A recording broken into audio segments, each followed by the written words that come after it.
All right, gonna guys, win.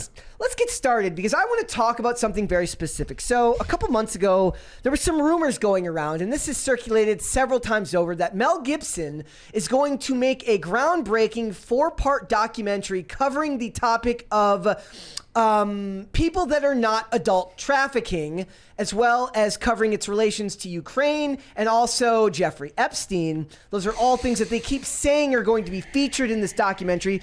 Personally, I think that, like they've said before, I don't think that this is going to happen. I think it's a pipe dream. But what I find most interesting is that every couple of months, this rumor recirculates, which means there is a strong thirst from the general public to see somebody who has some type of power, some type of influence, some type of connection to these industries actually make a documentary like this that would open the that would kind of like open the door to show us what is going on with all of these people that we know exist.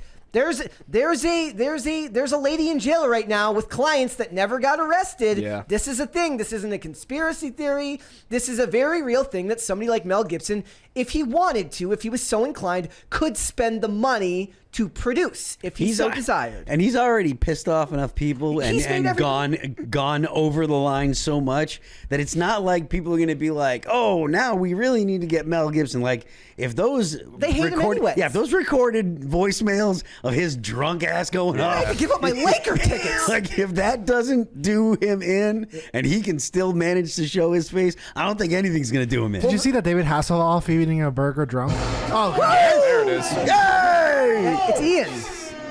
Gotcha. Sorry. Feel free to keep donating if you want to scare Dane. We like scaring Dane. I can't laugh. I can't laugh because the same thing happened to me in March. I was terrified. It's been a year, and it's never gotten better. And I'm also with that Danzatastic. Selma Hayek may be married to an absolutely awful person, but she's smoking hot. Selma Hayek? She is beautiful. Jack Garcia for $20 says Archie Supremacy.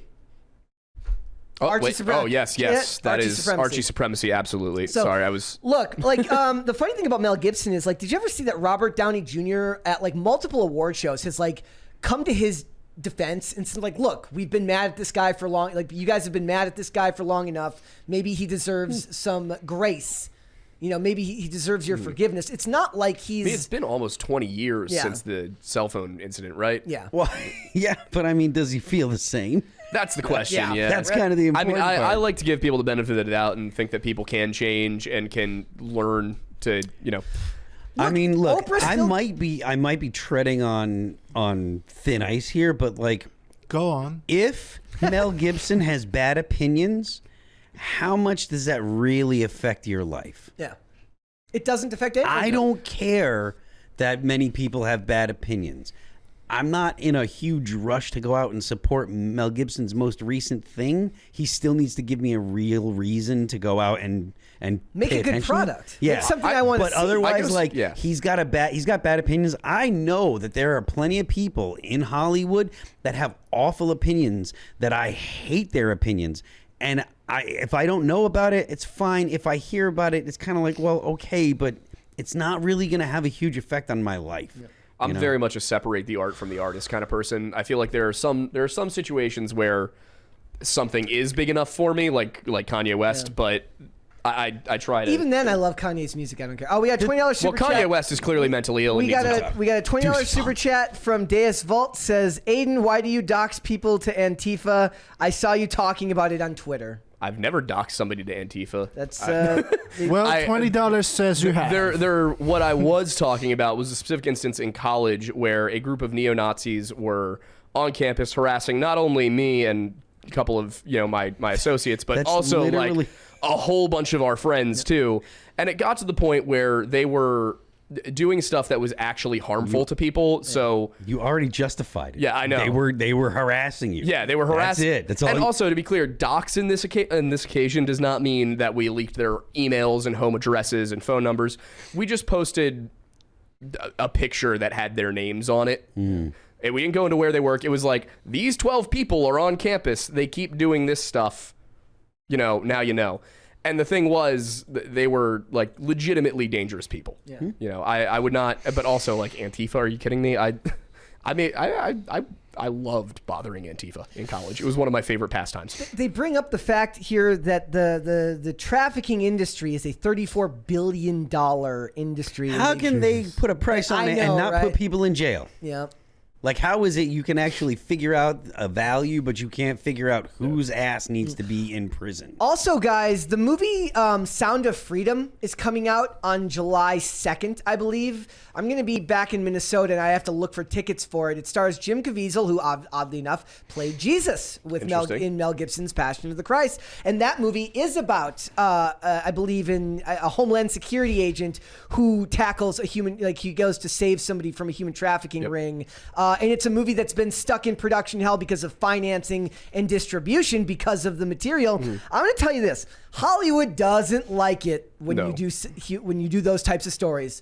They do not like every show that does it. If they do some type of human trafficking or child trafficking story of any sort, it's one episode and they never seem to touch it again. One show that actually did a really interesting one was The Blacklist, if I remember, in season 2 did an episode where the human traffickers are actually part of like a human trafficking charity that raises money to for human trafficking awareness. And they actually are part of the group. They're actually the ones trafficking the kids. And they whenever they seem to cover these topics, they never seem to go full when after 9/11 there was 15 years of just nothing but Islamic stories in the police shows, in the military shows, all that stuff. But they never seem to be willing to go after the human traffickers with the same fervor they did with that, or nowadays the same fervor they go against the specter of white supremacy, which they see everywhere. I do really quickly. I just want to respond to one thing I saw in chat, which was I've been to these guys' houses. They had Nazi flags. I wasn't using neo-Nazi lightly, and I don't. But that is a great point about the white supremacy thing becoming a boogeyman. Yep. It's like we have foregone the creation of interesting bad guys and instead decided that as a culture we need to attack one specific thing and forgotten that movies aren't about changing culture every single time. There's a legitimate place for a protest movie. Barely ever, as far as I'm concerned. Once in a blue moon. Yeah, but you can make a movie where the bad guy is bad for the sole reason that he wants to blow up a dam that's going to destroy a small village in Norway. I don't need it to be a story about racism. You can have bad characters who are just evil and not connect it to whatever your project of the day is. And I think that that will make the movies that do make a statement, that make a point. I mentioned Devotion, I think, yesterday. Yep. That will make those movies all the more powerful because you don't immediately think, oh, God, here's another lecture. Yeah. You think, all right, well, this movie has a point to make, and I'm interested in hearing it. I think about GoldenEye, when you find out that Alec Trevelyan's parents were Leon's Cossacks, and the character who had every right to be mad with Britain, but in the end, it's not that he's upset about. He's mad because he feels betrayed, because James Bond was his friend and left him to die in a facility, right? Like that he blows up. So there's more human motivations there. Nowadays, the motives are rarely human and rarely believable. It's always some type of caricature of what they assume a villain is like. Mm-hmm. It never seems to actually work in the way that they actually. But then you'd have to have more contact with actual humans. Also, somebody in the chat pointed out, or at least not over Zoom meetings, that Sound of Freedom is July 4th, not July 2nd. So I do want to see this. And yes, 006 was a fantastic villain. Can you guys remember any stories where Hollywood deeply covered? I mean, the Taken movies covered human trafficking, but those were Russians or vaguely Eastern European. Yeah. I kind of feel like they were Armenians. Yeah, it's always vaguely Eastern European, right? Yeah. I'm trying to think of movies about trafficking that I've seen in recent years, but I can't really think of it. That come out on a regular basis. I can't really think of it. No. Off the top of my head. It's such a weird and hard topic to cover. In that human trafficking and Taken, it was a young girl, but it wasn't a child. It was a college age. And let's be real. Maggie Grace is the oldest teenager in the history of the world in those movies. She's like 30. There's two things that are she's college age though. She's 16 in the first one. Is it supposed to be she's 16 in the first one? In the second, I believe she's a teenager in the first. Oh, they're saying maybe Albanians. Also, yes, the transporter. But okay, so here's the two things that are unbelievable in the first Taken movie: Maggie Grace playing a teenager, or any teenager in the 2010s going on tour to follow U2. To go as a U2 groupie. That's just, I'm not buying it. Not of a teenager in 2010. Just not believable. But I will say, one movie that did cover, not in this case, it wasn't trafficking, but it was connected to a trafficking issue. Wind River. It came out, I want to say 2017. Yes. It's Jeremy Renner and Elizabeth Olsen. Yep. Just insanely well done movie.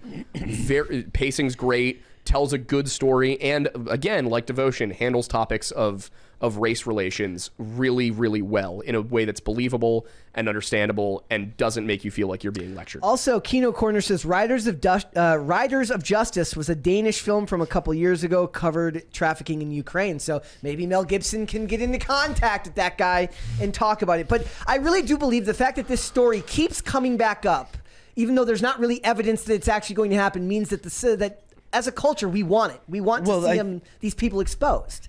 Well, okay, so, I mean, first of all, I think that it implies that this is actually happening. Yes. So, and remember, he's talking documentary, not movie. Yeah, there's a lot of implications, and if I understand correctly, there is a lot of circumstantial evidence, and there are some firsthand accounts that these kind of things happen.